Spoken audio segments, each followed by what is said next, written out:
नमस्कार, मैं गौरव जोशी श्रीमती मोहरी देवी तापड़िया गर्ल्स कॉलेज जसवंतगढ़ के इस यूट्यूब चैनल पर आपका स्वागत करता हूं। हम पढ़ रहे हैं व्यवसाय एवं पेशे से आय। व्यवसाय एवं पेशे से आय में आज हम बात करेंगे परिकल्पित व्ययों की कटौती। परिकल्पित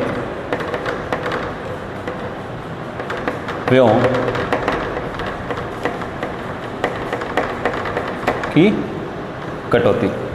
तो जिस प्रकार आयकर अधिनियम में परिकल्पित आय के संबंध में प्रावधान है, उसी प्रकार परिकल्पित व्ययों के संबंध में भी प्रावधान बनाया गया है। अगर करदाता द्वारा खाते नहीं रखे जाते हैं या फिर खाते तो रखे जाते हैं लेकिन उसका अंकेक्षण नहीं करवाया जाता है, तो जो भी खातों द्वारा उसकी आय प्रदर्शित की जाती है उस पर आयकर विभाग द्वारा विश्वास नहीं किया जाता। ऐसे खाते विश्वसनीय नहीं होते। तो जिन करदाताओं द्वारा खाते रखे जाते हैं लेकिन अंकेक्षण नहीं करवाया जाता, तो उनके संबंध में परिकल्पित आय का प्रावधान लागू होता है। इसी प्रकार कुछ छोटे करदाता होते हैं जो अपने खाते नहीं रख पाते या जिनके लिए खाते रख पाना जो है सुविधाजनक नहीं होता या उनके लिए व्यवहारिक मालूम नहीं होता, तो ऐसे करदाताओं को जो है परिकल्पित व्ययों की कटौती दी जाती है। तो परिकल्पित व्ययों की कटौती दी जाती है बीमा एजेंट को। बीमा एजेंट की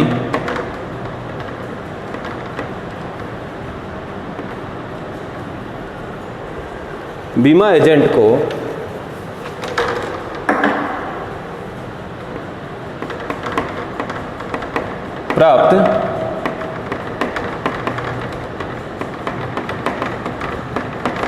कमीशन से आय। तो पहला है बीमा एजेंट को प्राप्त कमीशन से आय। तो जो बीमा एजेंट है, इंश्योरेंस एजेंट है, वो क्या करवाता है? वो लोगों के पास जाके, संस्थाओं के पास जाके जो है इंश्योरेंस करवाता है। तो अगर ऐसा बीमा एजेंट कोई नई पॉलिसी लेके आ रहा है, कोई नई पॉलिसी उसने करवाई है, नए बीमा व्यवसाय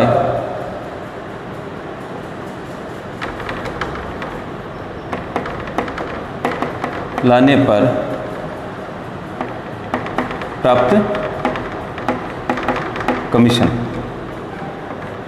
तो अगर कोई नया बीमा व्यवसाय लाया है, यानी कोई नई पॉलिसी लेके आया है, नई पॉलिसी करवाई है और उससे जो कमीशन प्राप्त हुआ है, इस कमीशन में से जो है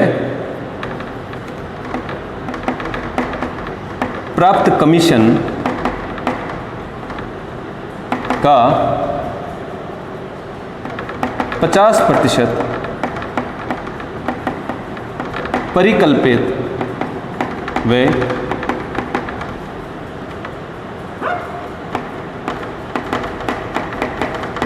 जाएंगे।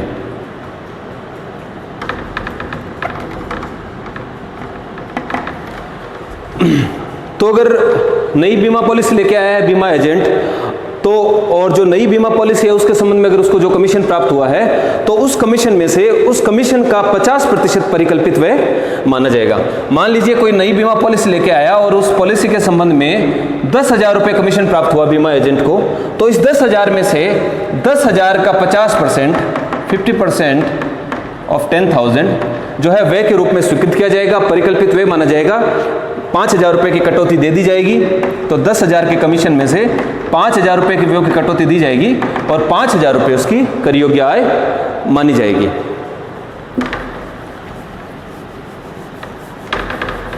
बीमा एजेंट को जो कमीशन प्राप्त हो रहा है उसकी व्यवसाय एवं पेशे से आय शीर्षक के अंतर्गत उसकी गणना की जाती है। तो अगर नया बीमा व्यवसाय लाया है, उसके संबंध में उसको कमीशन प्राप्त हुआ है, तो प्राप्त कमीशन का 50% जो है व्यय माना जाता है, व्ययों की कटौती दी जाती है 50% के बराबर। दूसरा,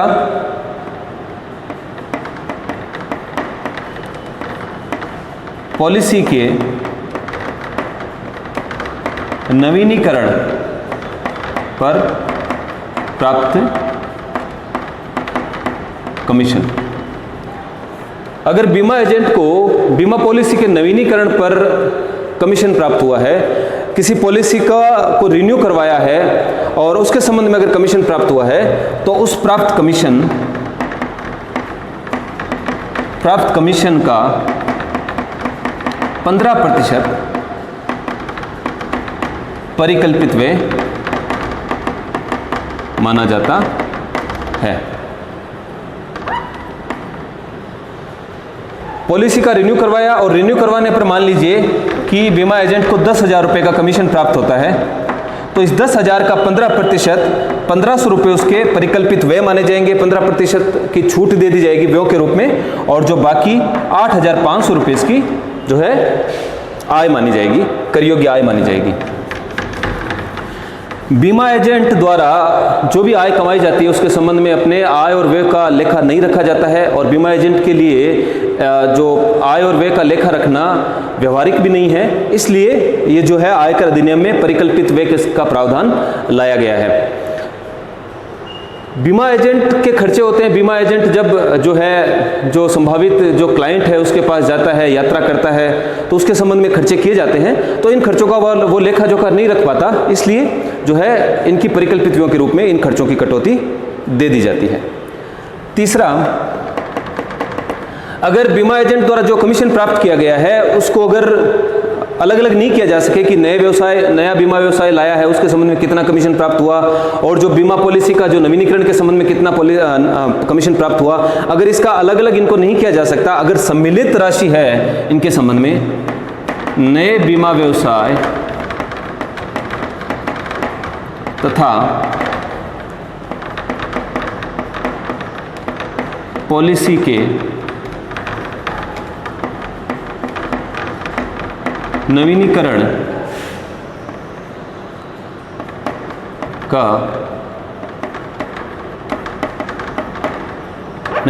के सम्मिलित कमीशन,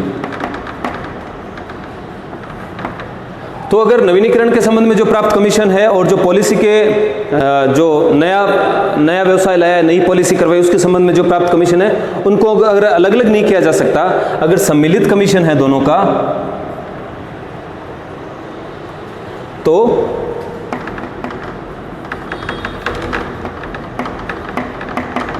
कमीशन के 33/1/3% परिकल्पित व्यय माने जाते हैं। चौथा है, अगर जो ये बीमा एजेंट है तो बीमा पॉलिसी के अलावा अगर राष्ट्रीय बचत पत्र यानी कि NSC नेशनल सेविंग सर्टिफिकेट्स, राष्ट्रीय बचत पत्र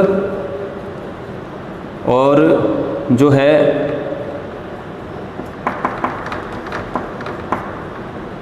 पब्लिक प्रोविडेंट फंड PPF आदि उत्पाद के विक्रय से प्राप्त कमीशन। तो जो बीमा एजेंट है वो राष्ट्रीय बचत पत्र, पब्लिक प्रोविडेंट फंड आदि में भी अगर इस प्रकार के उत्पादों का भी विक्रय करता है, लोगों को प्रोत्साहन करता है कि NSC में जो है राष्ट्रीय बचत पत्र में अपनी राशि लगाइए या फिर पब्लिक प्रोविडेंट फंड में अपनी राशि जमा करवाइए, अगर लोगों को प्रोत्साहित करता है और इस प्रकार के उत्पादों का विक्रय करता है और उसको विक्रय करने से अगर कमीशन प्राप्त होता है, तो इस कमीशन के संबंध में, इस कमीशन में से कमीशन का 50% परिकल्पित व्यय माना जाता है। तो बीमा एजेंट के संबंध में, बीमा एजेंट को जो कमीशन से आय प्राप्त होती है उसके संबंध में परिकल्पित व्ययों की कटौती मिलती है, क्योंकि वो अपने जो आय और व्यय का लेखा जोखा नहीं रख पाता और ना ही उसके लिए लेखा जोखा रखना व्यवहारिक है। तो अगर कोई नई बीमा पॉलिसी लेके आया है और नई बीमा पॉलिसी पर अगर उसने कुछ जो कमीशन प्राप्त हुआ है उस कमीशन में से 50% की परिकल्पित व्ययों के रूप में कटौती प्रदान कर दी जाती है और शेष राशि जो है उसकी कर योग्य आय मानी जाती है। अगर पॉलिसी के नवीनीकरण पर अगर उसको कमीशन प्राप्त हुआ है तो कमीशन का 15% जो है परिकल्पित व्यय मानकर उसकी कटौती दे दी जाती है और शेष राशि उसकी आय मानी जाती है। अगर दोनों प्रकार का जो कमीशन है वो सम्मिलित रूप में है, यानी कि नया बीमा व्यवसाय लेके आए, नई बीमा पॉलिसी करवाई है और पॉलिसी के नवीनीकरण पर जो कमीशन प्राप्त हुआ है, इन दोनों का कमीशन अगर सम्मिलित रूप से है तो कमीशन के 33 से 1/3% परिकल्पित व्यय माने जाते हैं। अगर बीमा के अलावा राष्ट्रीय बचत पत्र, पब्लिक प्रोविडेंट फंड आदि इस प्रकार के उत्पादों के विक्रय से अगर उसको कमीशन प्राप्त हुआ है तो इस प्रकार के कमीशन का 50% परिकल्पित व्यय माने जाते हैं। तो जो अधिकतम कटौती है बीमा एजेंट को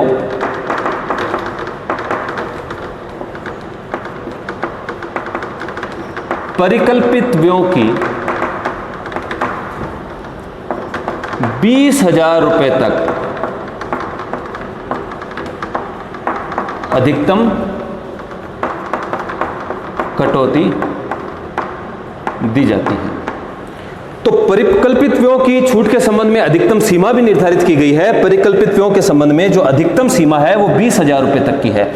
20,000 रुपए से ज्यादा के व्ययों की छूट जो है बीमा एजेंट को नहीं दी जाएगी। तो अधिकतम परिकल्पित व्ययों की 20,000 रुपए तक की कटौती दी जाती है। अगर बीमा एजेंट द्वारा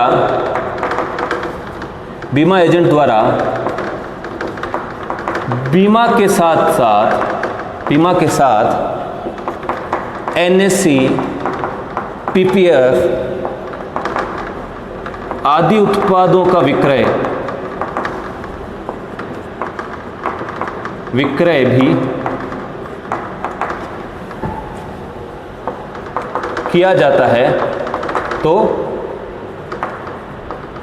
परिकल्पित व्ययों की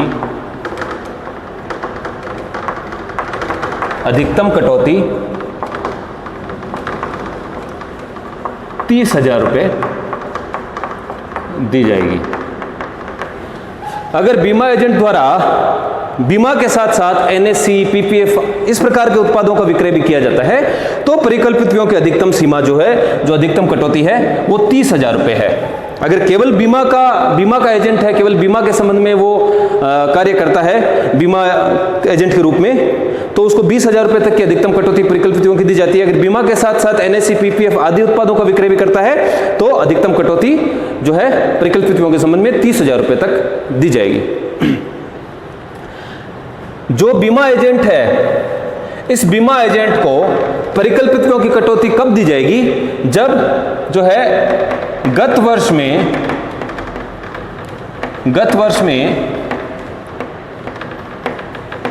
कमीशन से प्राप्त आय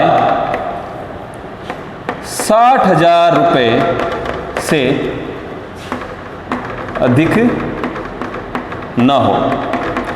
तो परिकल्पित व्ययों के संबंध में साथ ही साथ यह शर्त भी है कि परिकल्पित व्ययों की कटौती कब दी जाएगी? जब गत वर्ष में बीमा एजेंट की गत वर्ष में कमीशन से प्राप्त आय 60,000 रुपये से अधिक नहीं हो।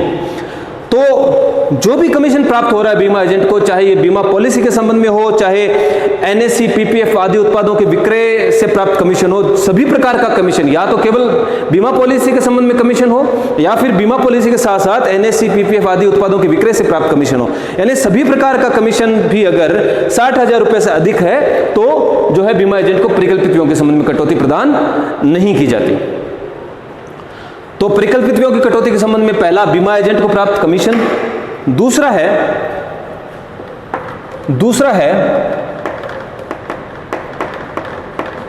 लेखक को प्राप्त अधिकार शुल्क। कोई लेखक है, राइटर है, ऑथर है, अगर उसको रॉयल्टी प्राप्त होती है अपने किसी लेख के संबंध में, अपनी किसी रचना के संबंध में, अगर उसको रॉयल्टी प्राप्त होती है, अधिकार शुल्क प्राप्त होता है, तो इस प्राप्त अधिकार शुल्क में से भी परिकल्पित व्ययों की कटौती प्रदान की जाती है, क्योंकि लेखक के लिए अपनी आय और व्यय का लेखा रखना व्यवहारिक नहीं होता, उसके लिए संभव नहीं होता, तो इसलिए लेखक को प्राप्त अधिकार शुल्क में से परिकल्पित व्ययों की कटौती प्रदान की जाती है। तो क्या प्रावधान है परिकल्पित व्ययों की कटौती के संबंध में?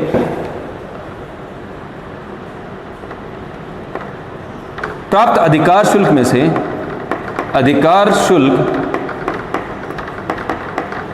शुल्क का 25% या अधिकार शुल्क का 25% या 5,000 रुपये दोनों में से जो कम हो। तो तो लेखक को जो अधिकार शुल्क प्राप्त हुआ है, जो रॉयल्टी प्राप्त हुई है, उसमें से अधिकार शुल्क का 25% या 5,000 रुपये, दोनों में से जो कम हो उसके बराबर की परिकल्पित व्ययों की कटौती प्रदान कर दी जाती है। और परिकल्पित व्ययों की कटौती कब दी जाएगी? जब अधिकार शुल्क से आय गत वर्ष में 25,000 रुपये से अधिक ना हो। तो आय के संबंध में भी शर्त लगा दी गई है कि लेखक को जो अधिकार शुल्क से आय प्राप्त हुई है वो आय गत वर्ष में 25,000 रुपये से अधिक नहीं होनी चाहिए। अगर लेखक को अधिकार शुल्क जो आय प्राप्त हुई है वो 25,000 रुपये से अधिक है तो परिकल्पित व्ययों की कटौती प्रदान नहीं की जाएगी। लेकिन अगर आय 25,000 रुपये तक है या 25,000 रुपये से कम है तो उसको अधिकार शुल्क में से परिकल्पित व्ययों की कटौती प्रदान की जाती है। वो अधिकार शुल्क का 25% या फिर 5,000 रुपये, दोनों में से जो राशि कम हो उसके बराबर कटौती प्रदान की जाती है। तो व्यवसाय एवं पेशे से आय में कुछ इस प्रकार के व्यवसाय होते हैं जिनकी आय अंशतः कृषि आय मानी जाती है। तो हम बात करेंगे अंशतः कृषि आय की। अंशतः कृषि आय पहला है चाय के उत्पादन से आय। अगर कोई करदाता चाय के उत्पादन में लगा हुआ है और चाय के उत्पादन करके चाय के विक्रय से अगर कोई आय कमाता है तो ऐसी आय में से 60% आय कृषि आय मानी जाती है तथा 40% आय व्यापारिक आय मानी जाती है। तो अगर कोई करदाता चाय का उत्पादन करता है और चाय के विक्रय से अगर कोई आय प्राप्त कर रहा है तो जो भी आय प्राप्त कर रहा है उसमें से अंशतः कृषि आय मानी जाती है। तो 60% आय कृषि आय होगी और 40% आय व्यापारिक आय होगी। कृषि आय कर मुक्त है भारत में, तो कृषि आय पर कर नहीं लगाया जाएगा और जो 40% आय है वो व्यापारिक आय के रूप में उस पर कर लगाया जाएगा। दूसरा है कॉफी के उत्पादन से आय। अगर कोई करदाता कॉफी का उत्पादन करता है और कॉफी के विक्रय से आय प्राप्त करता है तो उसकी आय में से 75% कृषि आय तथा 25% व्यापारिक आय मानी जाती है। अगर कॉफी का विक्रय कॉफी को भूनकर या कॉफी को भूनकर तथा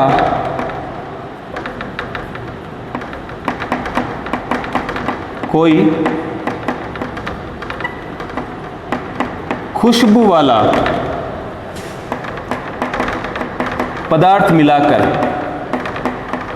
विक्रय करता है। एक तो जो भी कॉफी का उत्पादन किया है उसको रॉ फॉर्म में, उसको कच्चे रूप में बिना किसी प्रकार की प्रोसेसिंग के प्रक्रिया के अगर बेचता है तो जो भी आय प्राप्त करता है उसकी 75% आय कृषि आय मानी जाती है, कृषि आय कर मुक्त होती है तथा 25% आय व्यापारिक आय मानी जाती है। तो उस 25% आय पर कर दिया जाएगा। लेकिन अगर कॉफी में कुछ प्रोसेसिंग कर दी जाती है, यानी कि कॉफी को भूनकर या फिर कॉफी को भूनकर उसमें कोई खुशबू वाला पदार्थ मिलाकर अगर विक्रय किया जाता है तब क्या होता है, तब 60% कृषि आय तथा 40% व्यापारिक आय मानी जाएगी। क्योंकि ऐसा करने से, प्रोसेसिंग करने से कुछ प्रकार की किसी प्रकार की उसने व्यापारिक क्रिया उस कॉफी पे कर ली है, इसलिए जो व्यापारिक आय का जो अनुपात है वो 25% से बढ़ाकर 40% कर दिया जाएगा। अगला है रबड़ के उत्पादन से आय। अगर करदाता द्वारा रबड़ का उत्पादन किया जाता है और विक्रय किया जाता है और रबड़ के उत्पादन और विक्रय से आय प्राप्त की जाती है तो ऐसी आय का 65% कृषि आय तथा 35% व्यापारिक आय माना जाता है। तो कुछ करदाता है जो चाय के उत्पादन में लगे हुए हैं, कॉफी के उत्पादन में लगे हुए हैं या फिर रबड़ के उत्पादन में लगे हुए हैं, तो इन करदाताओं की जो आय है उत्पादन और विक्रय से जो व्यापार से जो आय प्राप्त की है, उसमें से कुछ भाग अंशतः उनकी आय कृषि आय मानी जाती है और अंशतः व्यापारिक आय मानी जाती है। कृषि आय भारत में कर मुक्त है और व्यापारिक आय पर उनको कर चुकाना पड़ता है। कुछ जो व्यवसायिक प्राप्तियां हैं, जो कुछ व्यापारिक प्राप्तियां हैं, उनको सकल बनाने के संबंध में व्यावसायिक प्राप्तियों को सकल बनाना। तो कुछ करदाता ऐसे हैं जिनको जब आय प्राप्त होती है तो उनकी आय में से जो है उद्गम स्थान पर कर की कटौती कर ली जाती है। तो जब हम आय की गणना करेंगे तो जो उद्गम स्थान पर कर की कटौती की गई है उसको हम वापस जो है आय में जोड़कर और फिर है जो कर योग्य आय की गणना करते हैं। तो जो व्यवसायिक प्राप्तियां हुई है, जो आय उनको प्राप्त हुई है, उनको हमको सकल बनाना पड़ेगा। तो कौन कौन से करदाता हैं? बीमा एजेंट को प्राप्त कमीशन। तो बीमा एजेंट को जो कमीशन प्राप्त हुआ है वो उसकी व्यवसाय की आय मानी जाती है। तो जब बीमा एजेंट को कमीशन का भुगतान किया जाता है बीमा कंपनी द्वारा, तो उसकी आय में से कमीशन में से 5%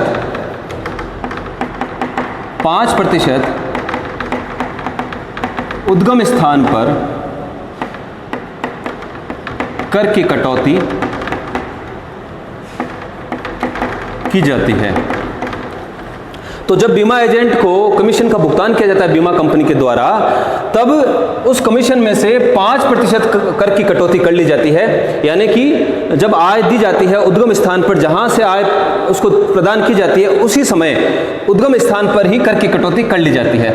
इसको कहा जाता है deduction of tax at source.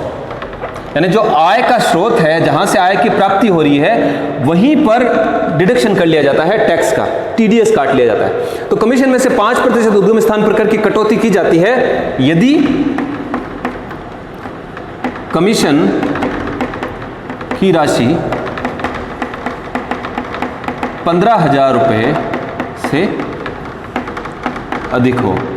तो अगर 15,000 रुपये से अधिक कमीशन बन रहा है तो कमीशन पर 5% कर की कटौती कर ली जाती है। तो इस प्रकार से जो कमीशन प्राप्त हुआ है वो शुद्ध कमीशन प्राप्त है, उसको सकल बनाना होगा। तो सकल बनाने के लिए क्या किया जाएगा? प्राप्त कमीशन, कर योग्य आय की गणना करने के लिए पहले कमीशन को सकल बनाना पड़ेगा। तो प्राप्त कमीशन बट्टे 95 × 100, इस सूत्र के द्वारा जो है सकल कमीशन को सकल बना लिया जाएगा। दूसरा है लॉटरी के विक्रय से प्राप्त कमीशन। वैसे जो हम प्रावधान पढ़ रहे हैं ये deduction of tax at source के प्रावधान है, उद्गम स्थान पर कर की कटौती के प्रावधान है। तो यहां पर इनके संबंध में जो धारा है वो धारा है, ये जो बीमा एजेंट को प्राप्त कमीशन है उस पर कर की कटौती के, उद्गम स्थान पर कर की कटौती के संबंध में जो धारा है वो धारा है धारा 194D। और लॉटरी के विक्रय से जो प्राप्त कमीशन है उस पर जो उद्गम स्थान पर कर की कटौती की जाती है उसके संबंध में जो धारा है वो है धारा 194G। तो लॉटरी के विक्रय से प्राप्त कमीशन, तो लॉटरी के विक्रय से जब प्राप्त कमीशन है तो ऐसे कमीशन पर भी अगर कमीशन की राशि 15,000 रुपये से अधिक हो तो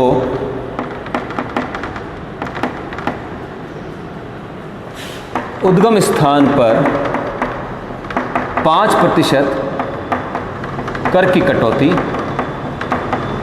की जाती है।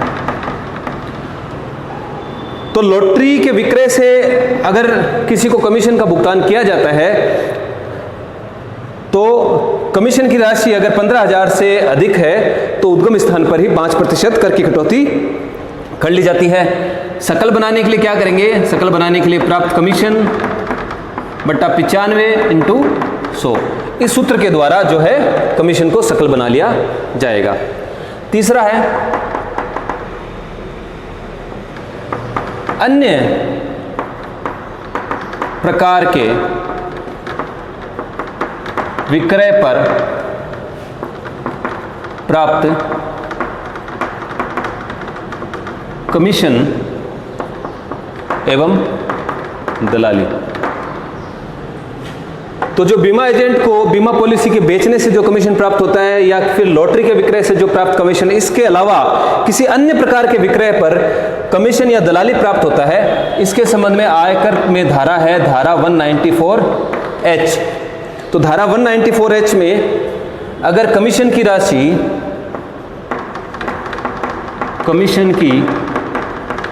राशि 15,000 रुपये से अधिक है तो 5% उद्गम स्थान पर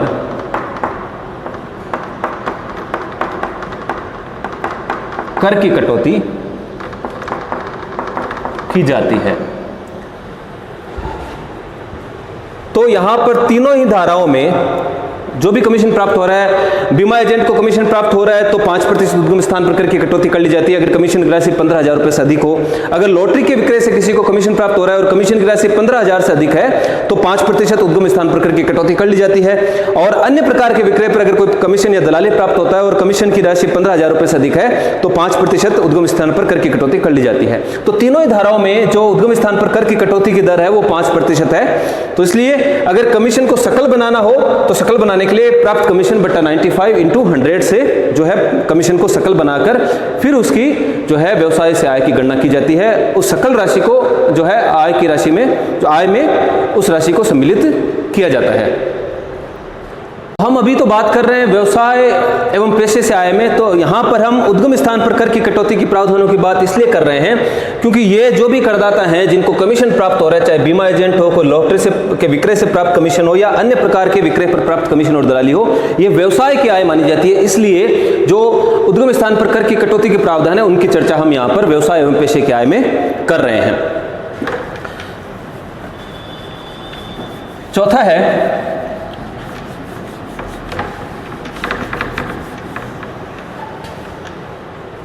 अगर कोई पेशाकार है,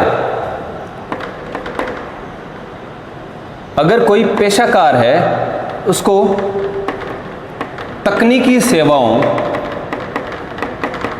या पेशेगत सेवाओं से कोई आय प्राप्त होती है,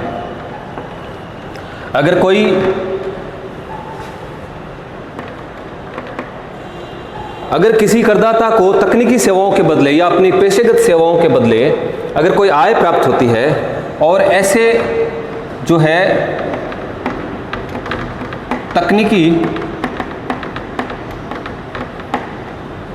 शुल्क की राशि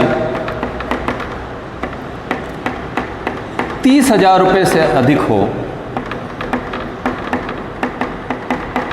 तो उद्गम स्थान पर 10% कर की कटौती की जाती है। तो जिन पेशाकारों को अपनी जो पेशेगत सेवाओं या तकनीकी सेवाओं के बदले जब कमीशन दिया जाता है, जो शुल्क चुकाया जाता है सेवाओं के बदले,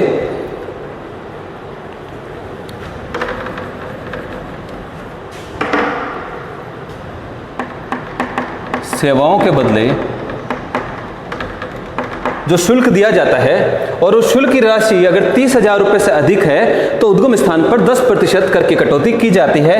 और जो उद्गम स्थान पर कर की कटौती के संबंध में जो प्रावधान लागू होता है यहाँ पर वो है, जो धारा लागू होती है वो धारा है धारा 194J 194J के अंतर्गत ये आता है। तो इसमें है कि अगर पेशाकारों को या किसी तकनीकी पेशाकार व्यक्तियों को तकनीकी सेवाओं या पेशेगत सेवाओं के बदले अगर कोई राशि चुकाई जाती है, शुल्क दिया जाता है, तो उस शुल्क की राशि अगर 30,000 रुपये से अधिक हो तो उद्गम स्थान पर 10% कर की कटौती की जाती है। और इसको सकल बनाने के लिए क्या करेंगे, जो प्राप्त राशि है, प्राप्त राशि में 90 का भाग लगाकर 100 से गुणा कर दिया जाएगा, तो जो राशि है उसको सकल राशि, इस प्रकार इस सूत्र से सकल राशि बना ली जाएगी।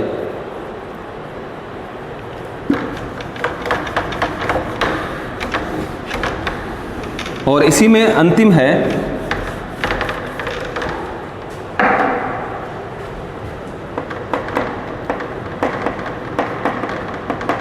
ठेकेदार या उप ठेकेदार को प्राप्त आय। और इसके संबंध में जो कॉन्ट्रैक्टर है, सब कॉन्ट्रैक्टर है, उनके संबंध में जो धारा है टीडीएस के संबंध में, जो उद्गम स्थान पर कर की कटौती के लिए, वो है धारा 194C। तो अगर कोई कॉन्ट्रैक्टर है या सब कॉन्ट्रैक्टर है और इन कॉन्ट्रैक्टर को अगर भुगतान किया जाता है 30,000 रुपये से अधिक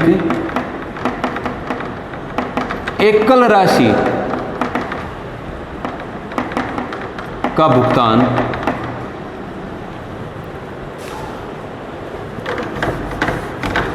तो अगर किसी व्यक्ति को कॉन्ट्रैक्ट दिया गया है या कोई व्यक्ति किसी करदाता ने कोई कॉन्ट्रैक्ट लेके रखा है और उस करदाता को अगर 30,000 रुपये से अधिक एकल राशि का भुगतान किया जाता है, यानी एक साथ 30,000 रुपये से अधिक किसी एक बिल के बदले एक बिल के अगेंस्ट अगर भुगतान किया जाता है तथा या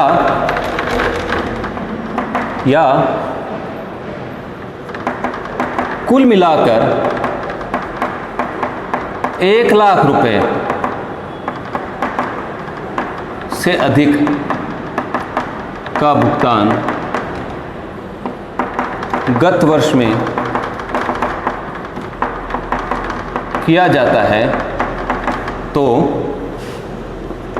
वेष्टि एवं हिंदू अविभाजित परिवार की दशा में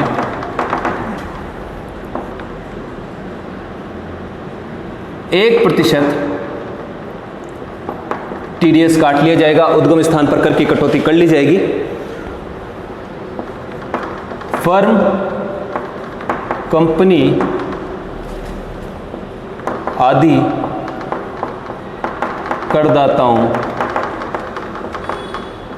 की दशा में 2% टीडीएस काटा जाता है।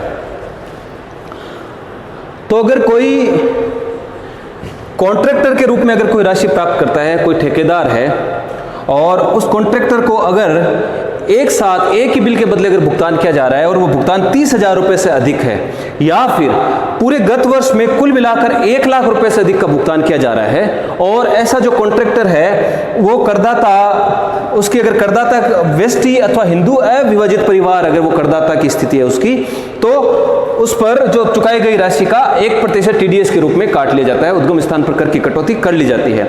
अगर उस कॉन्ट्रैक्टर की जो है करदाता की स्थिति फर्म, कंपनी आदि के रूप में है तो जो है टीडीएस 2% के रूप में काटा जाता है। जिन भी करदाताओं की हमने बात की है, चाहे वो बीमा एजेंट के रूप में हो, लॉटरी के विक्रय से अगर वो राशि प्राप्त कर रहा हो, वो जो है तकनीकी सेवाओं या पेशेगत सेवाओं से आय प्राप्त कर रहा हो या फिर ठेकेदार के रूप में आय प्राप्त कर रहा है, तो इन पर जो टीडीएस की रेट है वो टीडीएस की रेट कब लागू होती है, जब उनके द्वारा जो है पैन सबमिट किया गया हो, जो है पैन नंबर उनके द्वारा अगर सबमिट किया गया हो। अगर उनके द्वारा पैन नंबर सबमिट नहीं किया जाता, यदि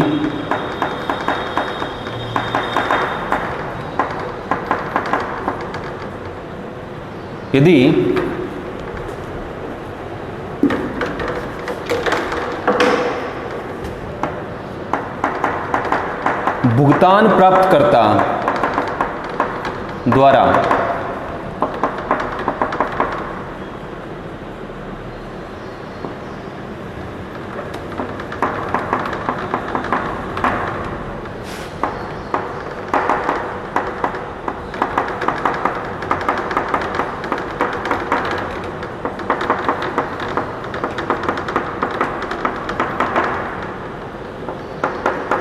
उपलब्ध नहीं करवाया जाता, परमानेंट अकाउंट नंबर अगर इस प्रकार के भुगतान प्राप्तकर्ताओं ने परमानेंट अकाउंट नंबर अगर नहीं दिया गया है, पैन नंबर अगर उन्होंने नहीं दिया है, तो फिर उद्गम स्थान पर कर की कटौती जो है 20% से की जाएगी। एक बात इसमें और जान लेने योग्य है कि जो ठेकेदार है, अगर ये ठेकेदार ट्रांसपोर्टर के रूप में है,